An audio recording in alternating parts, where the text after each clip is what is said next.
Kanji, fils du chef coyote, était allongé, dissimulé dans les fourrés, au bord de la rivière, sa douleur aussi vive que le courant de l'eau. Son corps était épuisé, et une profonde blessure par balle lui brûlait le flanc. Il était seul, séparé de sa tribu, et chaque inspiration lui arrachait une douleur atroce. Il était arrivé là après un affrontement violent, avec un détachement de soldats au visage pâle qui avaient envahi les terres de sa tribu. Il défendait sa terre natale, son peuple, mais blessé lors d'un combat inégal, il avait dû battre en retraite pour ne pas être capturé.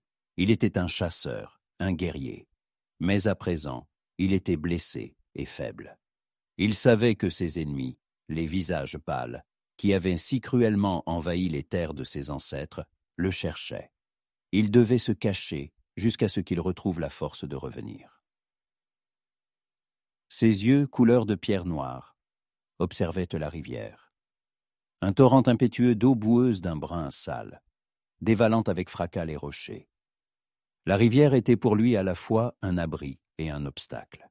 Elle lui fournissait de l'eau à boire, mais son grondement pouvait masquer le bruit d'ennemis approchant. Soudain, son ouïe capta un nouveau son. Le fracas de chariots, les cris d'hommes, le tintement de clochettes. C'était un convoi de visages pâles. Son cœur se serra de haine. Il devait rester indétectable pour ne pas être découvert. Il se plaqua au sol, se fondant dans les buissons épais. Le convoi s'arrêta sur la rive, s'apprêtant à traverser. Parmi les gens, Kangi vit une femme. Ses cheveux, couleur de coucher de soleil doré, étaient tressés en une épaisse natte brillante qui tombait le long de son dos. Kangi, habitué aux femmes de sa tribu, fut frappé par son apparence. Sa peau, couleur de lait frais, était claire et épargnée par le soleil, et ses yeux, couleur de ciel clair, étaient remplis de détermination et d'une force inhabituelle. Elle ne ressemblait à aucune autre femme qu'il avait vue. Elle était forte, ses mouvements étaient assurés, et elle aidait les hommes, poussant l'un des chariots. Dans sa posture, son regard, chacun de ses gestes, il y avait une telle force intérieure qui poussa Kangi, malgré sa haine des visages pâles, à la regarder avec une admiration involontaire. Soudain, un craquement sonore déchira l'air. La roue du chariot qu'elle poussait heurta une pierre. L'essieu se brisa, et Éléonora, c'était son nom, tomba directement dans l'eau.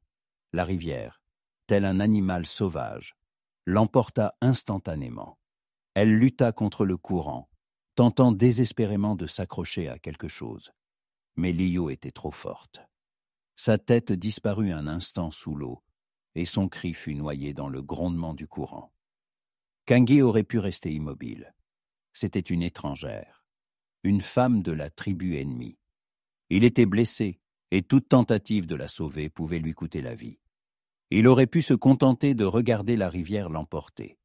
Mais quelque chose en lui, un instinct de guerrier, un appel à l'honneur, ne lui permit pas de rester passif. Il ne pouvait laisser une personne à une mort certaine. Serrant les dents de douleur, il rassembla ses dernières forces et se jeta à l'eau. Sa blessure réagit par une douleur intolérable, mais il l'ignora. Il lutta contre le courant impétueux, son corps puissant et musclé lui frayant un chemin jusqu'à elle. Il la saisit par le bras, ses doigts étaient glacés et faibles. Avec une force incroyable, il la tira vers la rive. Ses poumons brûlaient de l'effort. Il la hissa sur la berge, où tous deux, épuisés, s'effondrèrent sur le sable mouillé. Kangi était allongé, sa blessure s'était rouverte, et du sang frais en suintait. Il sentait ses forces l'abandonner. Il regarda la femme qu'il avait sauvée. Ses cheveux étaient éparpillés sur le sable, et ses yeux, emplis de choc et de gratitude, étaient fixés sur lui. Elle ne vit pas un homme, mais un Comanche, avec une blessure au flanc, à la peau cuivrée et aux yeux couleur de nuit. Elle était en sécurité loin de la rivière, mais désormais en danger face à lui. Éléonora était étendue sur la rive. Ses poumons brûlaient de l'eau glacée, et son corps tremblait de froid et de choc. Mais le sentiment le plus fort n'était pas la peur de la rivière, mais la peur de son sauveur. Elle le regardait, le Comanche, à la peau cuivrée et aux yeux couleur de nuit. Dans son monde, celui des colons blancs, de telles personnes étaient des ennemis, des sauvages porteurs de mort et de destruction. On lui avait inculqué depuis l'enfance que les Indiens étaient cruels et perfides. Mais cet homme, blessé et faible, venait de la tirer de la rivière déchaînée, risquant sa propre vie. La gratitude luttait contre la panique, créant en son âme un conflit interne insoutenable. Kangui resta immobile. Sa respiration était rauque et saccadée. La blessure à son flanc, rouverte par l'effort, brûlait d'un feu ardent, et il sentait ses forces l'abandonner. Il était un guerrier. Il était habitué à endurer la douleur. Mais maintenant son corps refusait d'obéir. Il devait se lever et partir avant que les siens n'arrivent. Mais il ne pouvait bouger. Ses yeux, clos par l'épuisement, ne voyaient que l'obscurité. Éléonora, voyant le sang s'écouler de la blessure de Kangui, comprit qu'il était en train de mourir. Son cœur, autrefois serré par la peur, se serra maintenant de compassion. Elle ne pouvait le laisser mourir, car il l'avait sauvé. C'était une dette qu'elle ne pouvait ignorer. Elle mit de côté tous ses préjugés et ses peurs. À cet instant, il n'y avait plus de Comanche ni de femme blanche, seulement un homme blessé et une personne capable de l'aider. Elle s'approcha prudemment de lui, ses mouvements lents et incertains. Kangui, entendant ses pas, ouvrit les yeux, et il reflétait une fureur mêlée de douleur. Il tenta de se retirer, mais ne put. « Je vais aider, » dit Éléonora, ne sachant pas s'il la comprenait. Elle montra sa blessure, puis elle-même, et fit un geste signifiant « aide ». Il la regarda, son regard était plein de suspicion, mais il était trop faible pour résister. Elle retira rapidement sa chemise de coton épaisse, la déchira en morceaux et, malgré sa grimace de douleur, lava délicatement la blessure avec l'œillat de la rivière, puis la banda fermement. Elle fit cela avec une agilité et une assurance incroyables, que Kangui n'avait vu que chez les femmes de sa tribu. Kangui, l'observant, fut frappé. Non seulement elle n'avait pas peur de lui, mais elle était prête à l'aider. Ses mains étaient douces mais fermes, et il sentit la douleur s'apaiser légèrement. Elle le regarda, ses yeux étaient remplis, non pas de pitié, mais de détermination. Dans ses yeux, il vit la même force que la sienne. Leur communication devint un langage de gestes et de regards. Il désigna les montagnes du doigt, puis lui-même, faisant comprendre qu'il devait partir. Elle secoua la tête, montra sa blessure, puis désigna le soleil qui commençait déjà à décliner. Ils ne pouvaient pas aller plus loin. Il leur fallait un abri. Kangui, comprenant qu'elle avait raison, hocha la tête. Lui, qui avait toujours été maître de son destin, devait désormais compter sur elle. Ensemble, lentement et avec difficulté, ils atteignirent une petite grotte, dissimulée derrière d'épais buissons. Elle était sèche et chaude. Ils entrèrent, et à cet instant, leur alliance devint non seulement une alliance de survie, mais aussi une alliance de confiance. Ils étaient maintenant ensemble, dans une nature sauvage et impitoyable, loin de leurs peuples respectifs. La nuit tomba sur la terre, apportant froid et obscurité. Éléonora alluma un petit feu, et sa flamme, tel un petit cœur, les réchauffa. Elle sortit de son sac les restes de nourriture qui lui restaient, quelques biscuits secs et de la viande séchée. Elle les tendit à Kangui. Lui, hésitant d'abord, accepta la nourriture. La nourriture était insipide, mais elle était vitale. Ils mangèrent en silence. Leurs regards se croisèrent à la lumière du feu, et il n'y avait plus de peur, seulement une curiosité prudente. Kangui désigna sa blessure, puis elle essayant d'expliquer qu'elle l'avait sauvée. Éléonora hocha la tête, puis montra la rivière, puis lui. « Tu m'as sauvé », dit-elle. Kangui, ne comprenant pas ces mots, hocha la tête, montrant qu'il comprenait. Ils communiquaient sans mots. Leur corps, leurs yeux, leurs gestes devinrent leur unique langage. À mesure que la nuit s'approfondissait, Éléonora, malgré sa peur, s'approcha de lui et, surmontant une résistance intérieure, toucha son front, vérifiant s'il avait de la fièvre.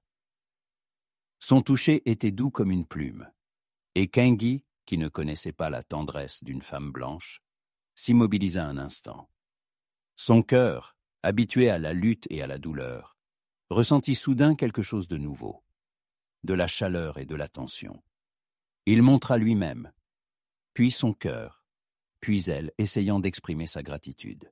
« Merci », dit Éléonora, ne comprenant pas son geste, mais voyant la sincérité dans ses yeux.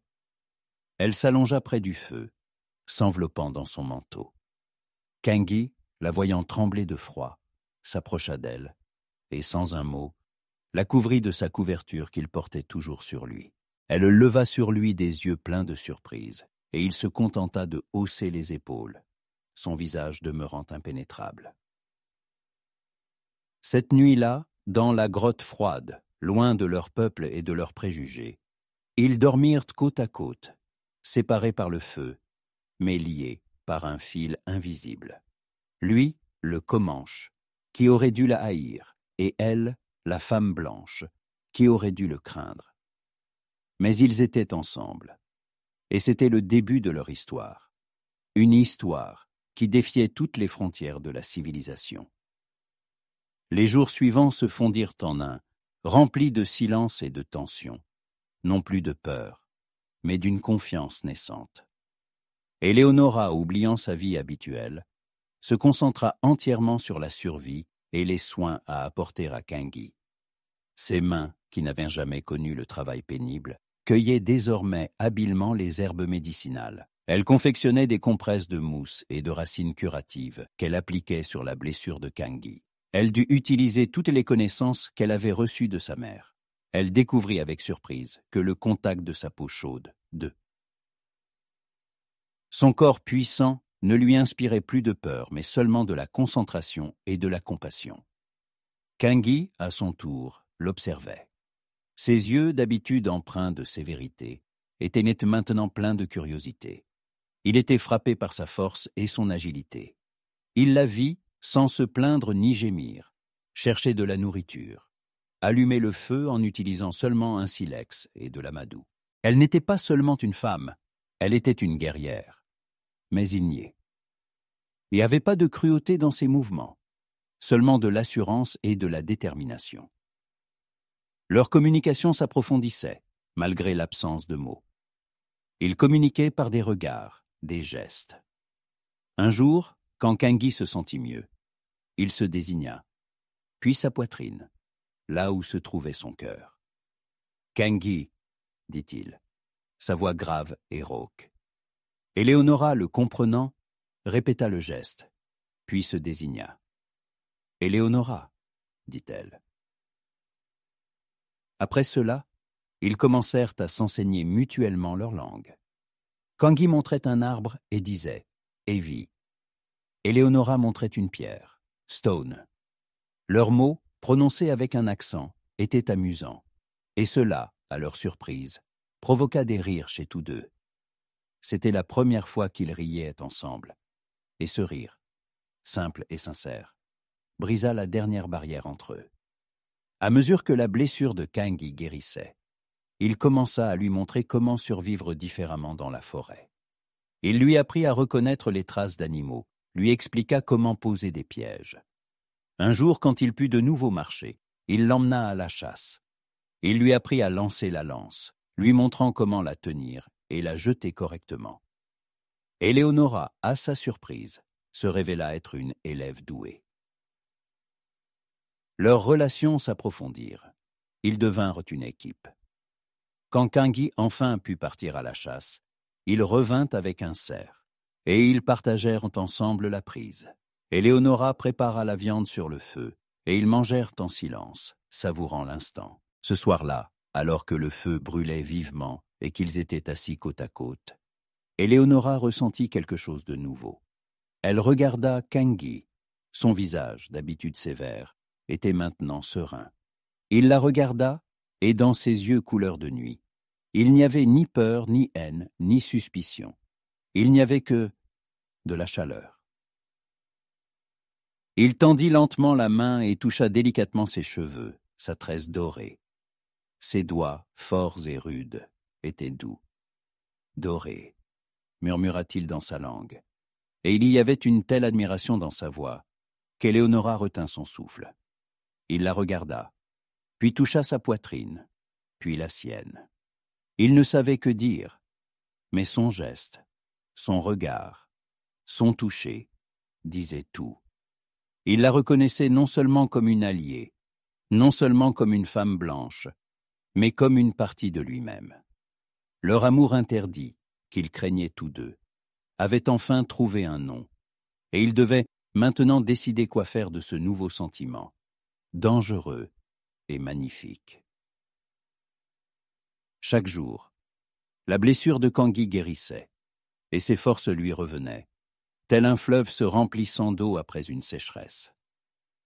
Son corps redevint fort et endurant, prêt pour le voyage. Mais il se sentait différent. Il était le même guerrier, mais à ses côtés se trouvait une femme qui avait éveillé en lui des sentiments jusque-là inconnus. Sa présence était devenue pour lui aussi essentielle que l'air et l'eau. Il ne pouvait imaginer retourner à son peuple sans elle. Ce serait comme s'amputer d'une partie de lui-même. Éléonora savait aussi que leur refuge temporaire dans la grotte touchait à sa fin. Les jours raccourcissaient, l'air se faisait plus froid, et les premiers signes de l'hiver apparaissaient sur la terre. Ils ne pouvaient rester dans la grotte. Ce serait du suicide. Il leur fallait un abri plus sûr. Mais où aller? Retourner au convoi? Non. Ils auraient exécuté Kangui pour ces crimes, et elle aurait été stigmatisée comme une traîtresse. Aller à sa tribu? Non. Elle aurait été considérée comme une captive, un trophée, et Kangui, ramenant une femme blanche, aurait été déshonoré. Leur amour était interdit, et il les avait rendus tous deux parias dans les deux mondes. Un soir, alors qu'ils étaient assis près du feu, Kangui regarda Éléonora. Ses yeux, d'habitude impénétrables, étaient remplis de mélancolie et de détermination. Il prit un bâtonnet et commença à dessiner sur le sol. D'abord, il se dessina, puis elle, et il se désigna avant de tracer un cercle. C'était son peuple, sa tribu. Puis il traça une ligne droite qui menait vers lui, et la barra. Il ne pouvait pas revenir. Ensuite, il la dessina, et traça un autre cercle. C'était son peuple, son monde. Puis il traça une ligne droite qui menait vers elle, et la barra également. Elle ne pouvait pas revenir. Il la regarda, et ses yeux emplis de tristesse demandèrent « Que ferons-nous » Éléonora regarda le dessin, et son cœur se serra de douleur. Elle comprit que Kangui avait raison. Ils étaient des étrangers, des parias, qui ne pouvaient appartenir à aucun des mondes où ils étaient nés. Elle prit le bâtonnet de ses mains, le regarda, puis traça un grand nouveau cercle loin des deux autres, et se dessina, elle et Kangui, à l'intérieur de ce nouveau cercle. Elle le regarda, et dans ses yeux, emplis de larmes, il y avait une incroyable détermination. « Nous créerons notre propre monde, » dit-elle. Et dans sa voix, il y avait une telle force que Kangui, qui ne comprenait pas ces mots, comprit son âme. « Nous ne sommes pas juste deux, Kangui, » murmura Éléonora, sa voix pleine de tendresse. « Nous sommes nous, et nous devons être ensemble. » Kangui, comprenant ces mots non pas par la raison mais par le cœur, prit lentement ses mains dans les siennes. Ses doigts, forts et rudes, enlacèrent tendrement ses poignets fins. Il porta ses mains à sa poitrine, là où battait son cœur. « Mon cœur dit, » murmura-t-il dans sa langue, « que tu es mienne. Mon air, mon aigu, je ne peux vivre sans toi. » Il la regarda, et dans ses yeux couleur de nuit, les étoiles se reflétaient. « Je t'aime, cheveux d'or, » dit-il, utilisant le surnom qu'il lui avait donné. « Je t'aime plus que la vie. » Éléonora sentit les larmes de joie et de soulagement rouler sur ses joues. Elle se blottit contre lui, sa tête reposant sur son épaule. « Je t'aime aussi, Kangi, » murmura-t-elle. « Je t'aime de tout mon cœur. » Cette nuit-là, alors que les étoiles brillaient dans le ciel sombre, ils dormirent côte à côte, non plus séparés par le feu, comme auparavant, mais enlacés, comme deux personnes qui s'étaient enfin trouvées. Leurs cœurs battaient à l'unisson, et dans ce rythme, ils trouvèrent leur nouveau foyer.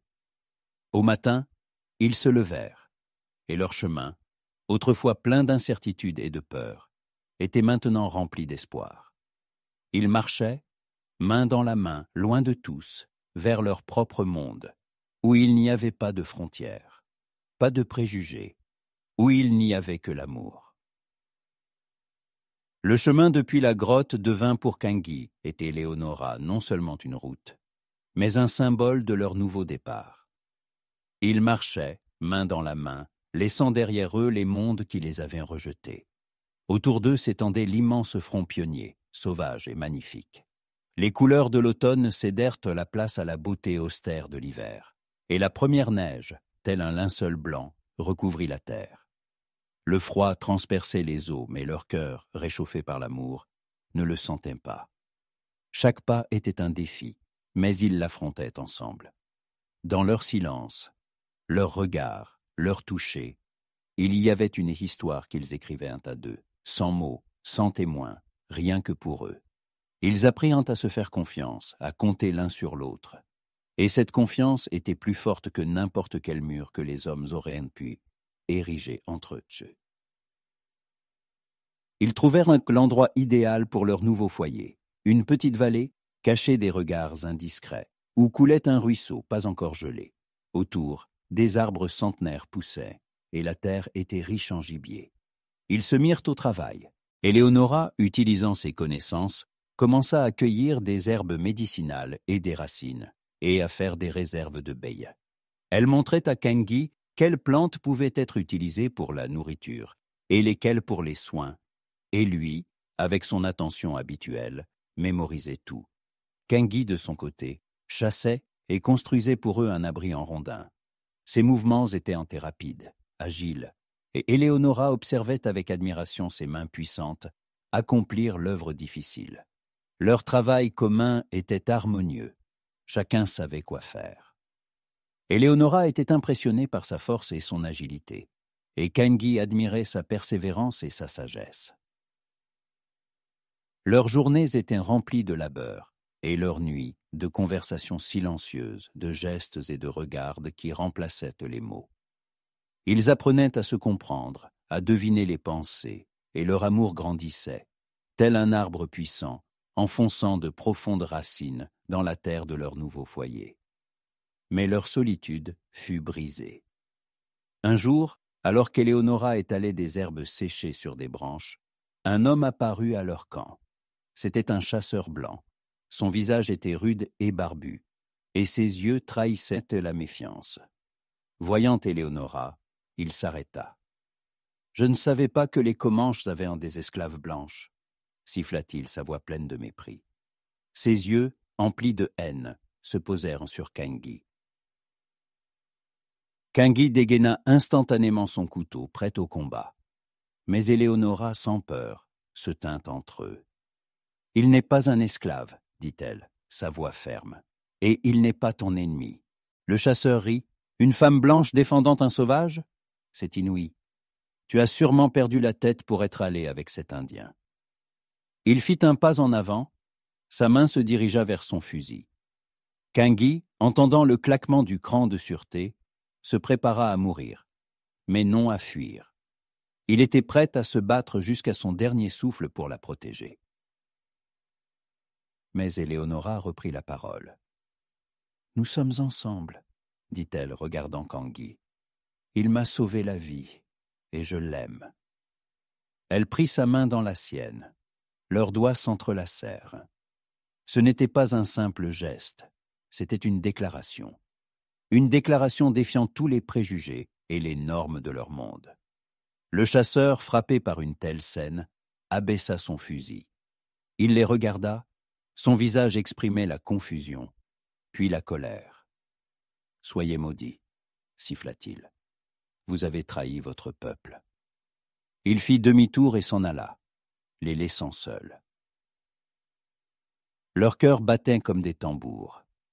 Ils restèrent là, main dans la main, regardant la silhouette du chasseur disparaître dans les buissons épais. Ils savaient que leur quiétude était terminée. L'homme qui les avait vus pouvait en parler, et leur abri n'était plus un secret. À cet instant, ils comprirent que leurs ennemis n'étaient pas les bêtes sauvages, mais les préjugés et la haine que les hommes portaient en leur cœur. Mais ils n'eurent pas peur. Ils se serrèrent l'un contre l'autre, et dans leurs bras, il n'y avait pas de peur mais de la détermination. Ils étaient ensemble, et c'était leur principale arme contre le monde entier. Leur histoire, commencée dans la grotte, devenait maintenant une histoire de lutte. Une lutte pour le droit d'aimer, pour le droit d'être ensemble, pour le droit de créer leur propre monde. 5 ans passèrent, et le rude front pionnier, qui leur avait autrefois semblé hostile, devint un véritable foyer pour Kangui et Eleonora. Leur vallée, cachée des regards indiscrets, s'était transformée en un oasis de paix et de tranquillité. Au lieu de l'abri rudimentaire, se dressait maintenant une solide cabane en rondins, construite par leurs efforts conjoints. Chaque poutre, chaque planche était imprégnée de leur labeur et de leur amour. Un feu brûlait toujours dans la maison, les réchauffant pendant les longues nuits d'hiver. L'air embaumait l'odeur réconfortante du pain frais, mêlée aux arômes des herbes médicinales qu'Éléonora cueillait et faisait sécher. Leur amour avait trouvé une nouvelle vie en leur fils, qu'ils nommèrent Dan. Il était l'incarnation de leur union, un pont entre deux mondes. Ses cheveux avaient fait la couleur du coucher de soleil doré, hérité d'Éléonora, et ses yeux, profonds et perçants, comme ceux de Kangui. Dan grandissait, fort et curieux. Éléonora lui apprenait à parler la langue des visages pâles, lui lisait des livres et lui racontait des villes lointaines, qu'il ne connaissait que par ses récits. Kangui lui enseignait la langue et les traditions des Comanches, lui montrait les traces d'animaux et lui apprenait à écouter les sons de la nature. Le garçon absorbait ses connaissances avec avidité. Son monde était infiniment vaste et riche. Un soir tranquille en famille fut interrompu. Kangui et Éléonora étaient assis sur la véranda, observant leur fils jouer avec enthousiasme, avec un cerf en bois que son père lui avait sculpté. Soudain, 3 hommes apparurent derrière les arbres. À leur tête se tenait le même chasseur blanc qu'ils avaient rencontré des années auparavant. Mais son visage était maintenant encore plus austère et méfiant. À ses côtés marchaient 2 hommes armés de fusils. Leurs yeux, pleins de suspicion, évaluaient la situation. Lorsqu'ils virent la scène paisible, une maison solide, une cour bien entretenue et une famille heureuse, leurs visages exprimèrent un étonnement extrême. Ils s'attendaient à voir une tribu sauvage, mais trouvèrent à la place un coin de civilisation bâti au milieu de la nature sauvage. Ils regardèrent Kangui, assis à côté d'Éléonora, la tenant par la main, et leur fils qui, voyant les étrangers, se serra contre sa mère, mais ne pleura pas.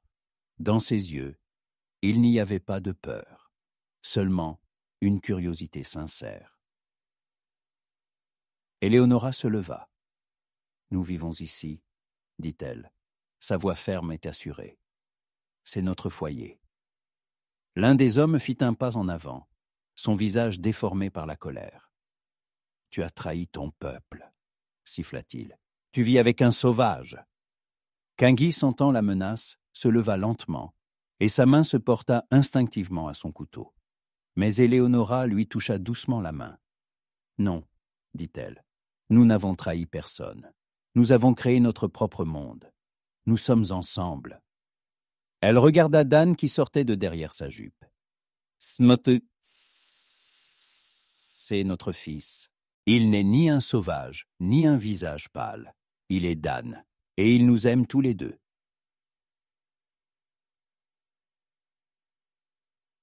Les hommes, frappés par ces mots et la force avec laquelle elle les avait prononcés, se turent.